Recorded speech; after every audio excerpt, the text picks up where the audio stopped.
Dunia benar-benar berhenti berputar pada saat kedua liontan kayu itu menyatu dengan bunyi klik yang lembut namun terdengar sangat nyaring di telingaku.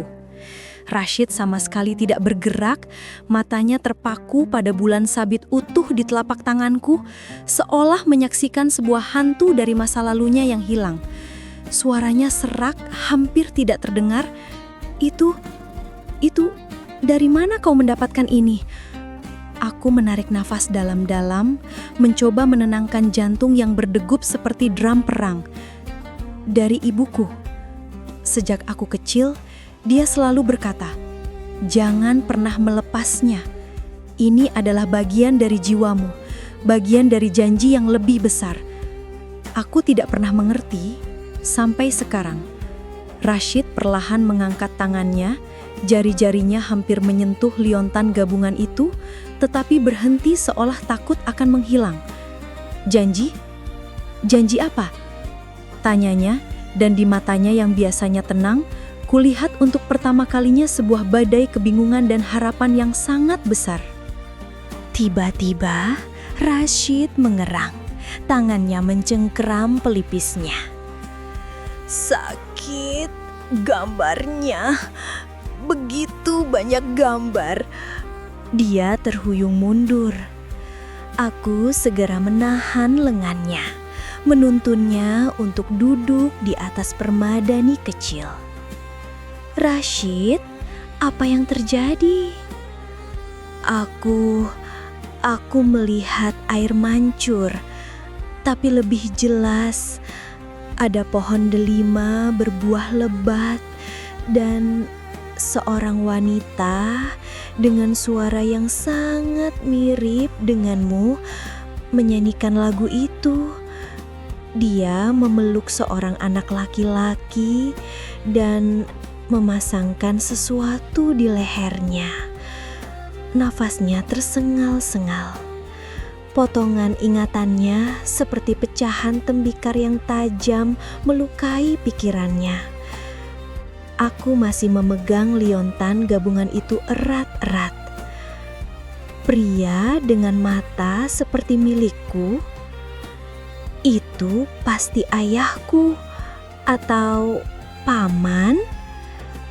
Badanku merinding. Aku tidak bisa tinggal diam lagi. Kebenaran ini terlalu besar untuk dipikul sendiri. "Rashid, dengarkan aku," kataku. Suaraku rendah tapi penuh tekad. "Liontan ini adalah kuncinya." Syekh Ibrahim memberiku peti tentang sejarah keluarga dan berkata, "Kunci akan datang. Kau adalah kuncinya. Ingatanmu yang hilang, liontanmu, ini semua terhubung dengan keluargaku, dengan janji lama yang selalu dibisikkan ayah." Aku menatap matanya langsung. "Aku tidak akan memaksamu, tapi aku berjanji padamu. Aku akan membantumu menemukan kebenaran tentang siapa dirimu, tentang mengapa kita memiliki liontan yang saling melengkapi ini, dan tentang mengapa hatiku merasa tenang bersamamu, seolah-olah telah mengenalmu seumur hidup." Air mata tanpa sadar mengalir di pipiku, bukan karena sedih, tapi karena sebuah penegasan yang dalam dari jiwa. Rashid diam untuk waktu yang lama, hanya menatap api yang menari. Ketika akhirnya dia berbicara, suaranya lebih stabil, diisi dengan tekad baru. "Aku telah mengembara tanpa akar, Putri Laila. Selama ini, namaku saja mungkin bukan milikku. Jika kebenaran ada di kota Al-Nur, di keluargamu, maka aku harus kembali. Aku harus menghadapinya." Tapi dia menatapku dengan khawatir. "Kamu, pernikahan dengan Tuan Khalid. Jika kita menyelidiki ini, itu akan membahayakanmu." Aku menghela nafas, memandang ke arah kota tempatku dilahirkan, yang tadi kutinggalkan untuk kabur dari takdir. Sekarang aku justru harus kembali ke dalamnya untuk menemukan takdir yang sebenarnya. Bahaya terbesar adalah hidup dalam kebohongan. Rashid, aku pulang bersamamu. Kita akan menghadapi ini bersama. Kami kembali tepat sebelum fajar menyingsing. Rashid, dengan pengetahuan lapangannya, membawaku melalui pintu gerbang kecil yang biasa digunakan para pengumpul kayu bakar. Aku mengenakan cadar sederhana yang menutupi wajahku, berpura-pura sebagai pelayan yang kembali dari mengunjungi keluarga di desa. Jantungku berdebar kencang setiap kali melewati penjaga, tetapi tidak ada yang mencurigai. Kita harus bertemu Syekh Ibrahim, bisikku saat kami tiba di pelataran dalam yang sepi. Aku harus mendapatkan informasi mengenai arti liontan itu dan peti itu. Rashid mengangguk. Aku akan menunggu di kamar kerjaku di kandang unta. Temui aku di sana ketika kau sudah mendapat informasi. Pandangan terakhir kami penuh dengan kecemasan dan harapan sebelum kami berpisah di persimpangan jalan. Langkahku menuju kamarku, tertangkap oleh ibuku yang sedang gelisah menungguku di koridor. Lailah, kemana saja kau? Ayahmu hampir mengirim seluruh penjaga untuk mencarimu. Sebelum aku bisa menjawab, suara ayah yang menggema memanggilku ke ruang audiensi. Wajahnya merah padam, campuran antara amarah dan kelegaan yang luar biasa. Berani-beraninya kau melarikan diri seperti pencuri di malam hari. Kau mempermalukan keluarga ini, tepat di saat keluarga Hasan menghormati kita dengan lamaran. Aku berlutut, bukan karena takut, tetapi untuk tenang. Ayah, maafkan ketidakhormatanku. Aku hanya butuh waktu untuk berpikir tentang janji lama yang ayah bicarakan, tentang takdir yang mungkin bukan milikku untuk tentukan sendiri. Ucapan itu membuat amarahnya mereda sejenak, digantikan oleh kehati-hatian. Apa yang kau ketahui tentang janji lama? Tanyanya dengan suara rendah. Di kamarku, ibuku akhirnya mendesakku untuk bercerita. Dengan gemetar, ku keluarkan liontan gabungan itu. Begitu melihatnya, seluruh warna wajahnya menghilang. Tangannya menutup mulutnya. Ya Allah, itu keduanya. Bagaimana mungkin? Aku menemukan pemilik bagian lainnya, Ibu, kataku lembut. Siapa dia, Ibu? Siapa Rashid sebenarnya? Dan apa janji yang diikat oleh liontan ini?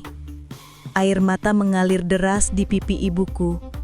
Oh, anakku, ini adalah tanda pengenal. Dibuat dari kayu pohon kehidupan yang tumbuh di taman leluhur kita. 2 liontan untuk 2 anak, untuk mengikat janji persatuan antara keluarga. Dia menarik napas tersendat. Keluarga Rashid dan keluarga kita adalah sekutu yang sangat erat. Tapi itu semua berakhir dalam tragedi. Ibuku mulai bercerita dengan suara parau. Rashid, itu adalah nama yang diberikan orang tuanya. Dia adalah putra dari sahabat karib ayahmu, seorang bangsawan dari suku terhormat di utara. Kau dan dia dijodohkan sejak lahir, sebagai ikatan persekutuan yang kuat. Aku menahan nafas. Ketika kalian berdua berusia 5 tahun, terjadi serangan mendadak oleh perampok di perjalanan karavan gabungan.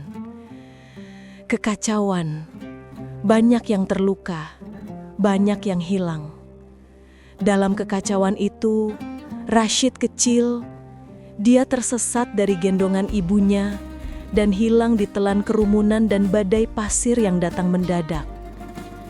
Seluruh rombongan menyisir daerah itu berhari-hari, tetapi hanya menemukan sepatu kecilnya. Ibuku menangis. Keluarganya hancur. Mereka pindah, menghilang dalam kesedihan. Janji itu dianggap pupus. Ayahmu merasa bersalah seumur hidupnya karena tidak bisa melindungi anak sahabat karibnya. Rashid, tunanganku yang hilang, anak laki-laki dari janji lama, bukan Khalid. Selama ini, jiwaku merasa nyaman dengannya, karena mungkin jiwa kami masih mengingat ikatan masa kecil itu. Perasaanku padanya bukanlah khayalan atau pelarian, tetapi sebuah kenangan yang tertanam dalam. Mengapa tidak pernah memberitahuku? Tanyaku, suaraku lemah. Kami ingin melindungimu, Laila. Rasa kehilangan dan kegagalan itu terlalu pahit. Kami memutuskan untuk membiarkan masa lalu terkubur. Dan ketika keluarga Hasan melamar, itu seolah adalah jalan kedua yang ditawarkan takdir. Aman, terhormat, aman. Kata itu terasa seperti sangkar. Syekh Ibrahim sudah menungguku di perpustakaan, seolah telah mengetahui segalanya. Peti kayu itu terbuka di depannya. Kunci telah datang seperti yang kukatakan, ucapnya dengan suara tenang. Namun nak, kebenaran seringkali seperti pedang bermata dua. Mengungkap identitas Rashid sekarang tidak hanya akan mengubah takdirmu, tetapi juga keseimbangan politik di kota ini. Keluarga Hasan telah menginvestasikan banyak harga diri pada pernikahan ini. Mertuamu yang seharusnya, walau hidup, adalah seorang tanpa ingatan dan status. Ini adalah jalan yang sangat berliku dan berbahaya. Dia mengeluarkan selembar kertas pudar dari peti. Ini adalah salinan perjanjian ikatan, ditanda tangani oleh ayahmu dan ayah Rashid.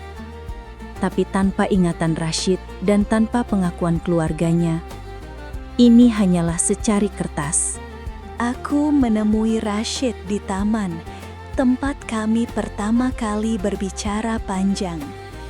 Kuceritakan semua yang kudapat dari ibu dan Syekh Ibrahim. Wajahnya yang diterangi cahaya bulan tampak bergulat dengan gelombang emosi yang besar, keberangan, kesedihan, kelegaan, dan kebingungan. Jadi, namaku benar Rashid. Aku punya orang tua, aku punya sejarah, dan aku dijanjikan untukmu. Dia mengucapkan kata terakhir itu dengan rasa aneh. Itu masa lalu, Rashid, kataku cepat, tiba-tiba malu. Janji itu dibuat untuk kita yang masih anak-anak. Sekarang kita adalah diri kita sendiri. Pilihanku untuk membantumu bukan karena janji lama, tapi karena kau adalah Rashid yang kukenal sekarang. Matanya yang memandangku menjadi sangat lembut. Kami memutuskan untuk bertindak.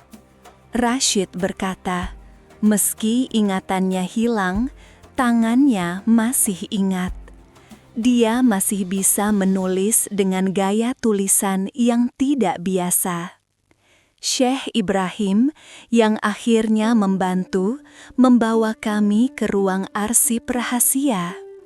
Rashid meneliti dokumen-dokumen lama dari wilayah utara. Tiba-tiba dia berhenti pada sebuah simbol stempel. Ini terasa familiar.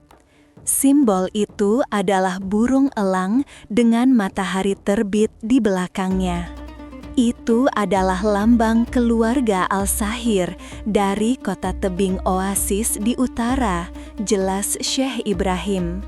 Mereka menghilang dari peredaran setelah tragedi itu. Rashid memegangi kepalanya. Al-Sahir, Al-Sahir, itu seperti gema di kepalaku. Khalid selama ini bukanlah orang yang tidak waspada. Pelarianku, meski singkat, telah membangkitkan kecurigaannya. Dia memiliki mata-mata sendiri di istana. Seorang pelayan melaporkan melihatku berbicara dengan penjaga unta di taman, lebih dari sekali, dan dengan ekspresi yang akrab. Senyum Khalid yang biasanya ramah menjadi tipis dan dingin. Jadi, bunga yang cantik itu tertarik pada debu jalanan, gumamnya pada dirinya sendiri. Dia tidak akan membiarkan investasi besarnya, baik secara finansial maupun politis, rusak hanya karena seorang gadis yang berubah-ubah dan seorang penjaga unta. Dia mulai merancang rencana untuk memisahkan kami dengan cara yang elegan namun efektif. Fitnah itu datang dengan halus. Seorang pelayan yang dekat dengan Khalid secara tidak sengaja mendengar percakapan antara Rashid dengan penjaga lain di pasar.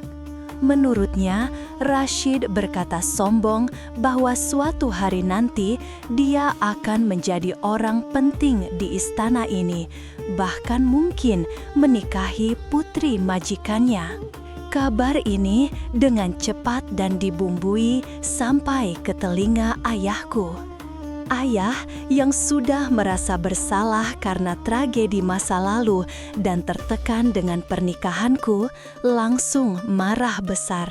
Ini dianggap sebagai penghinaan dan ambisi yang tidak pantas.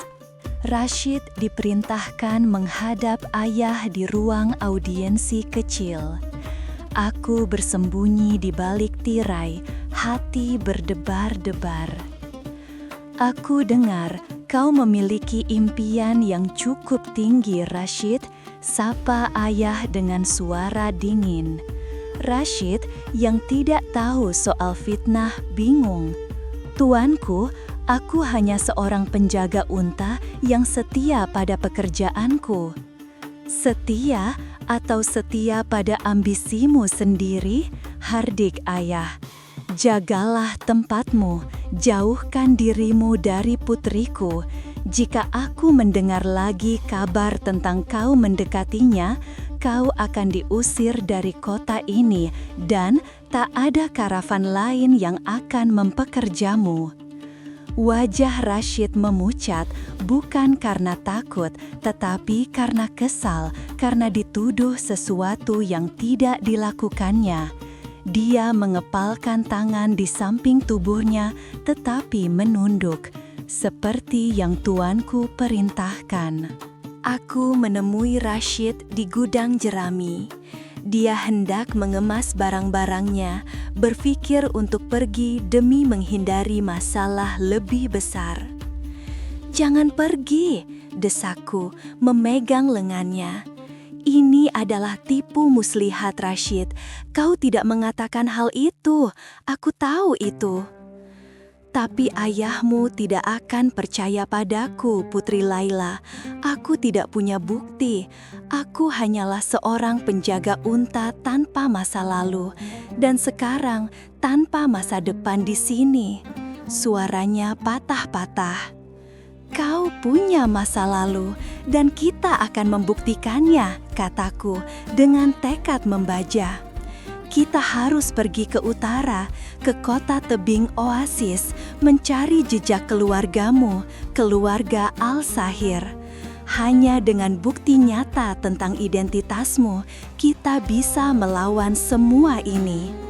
Ini adalah rencana yang sangat berisiko, melarikan diri jauh lebih berbahaya daripada sebelumnya. Persiapan dilakukan dengan sangat hati-hati. Aku mengumpulkan perbekalan sedikit demi sedikit, menyembunyikannya di tempat yang disepakati. Rashid dengan pengetahuannya mempersiapkan 2 unta yang kuat dan tangguh untuk perjalanan panjang melintasi padang pasir menuju utara. Syekh Ibrahim meski khawatir memberikan kami salinan peta lama dan surat pengenal yang bisa membantu. Kalian berdua seperti anak-anakku sendiri, katanya dengan suara berat. Berhati-hatilah, padang pasir tidak hanya di luar sana, tetapi juga di hati manusia yang tamak. Malam sebelum kepergian direncanakan, aku menulis surat perpisahan untuk orang tuaku, menjelaskan bahwa aku pergi untuk mencari kebenaran, bukan untuk melarikan diri dari tanggung jawab. Aku meninggalkan liontan gabungan itu di dalam surat. Fajar masih kelam ketika kami dengan diam-diam menuju pintu gerbang kecil. Namun, bukannya sepi, di sana sudah menunggu 3 penjaga dengan obor menyala. Dan di tengah mereka berdiri Khalid dengan senyum puas di wajahnya. Selamat pagi Putri Laila. Rashid, pergi liburan kemana di pagi buta begini? Dadaku sesak. Dia tahu, dia sudah menebak atau mengintai kami.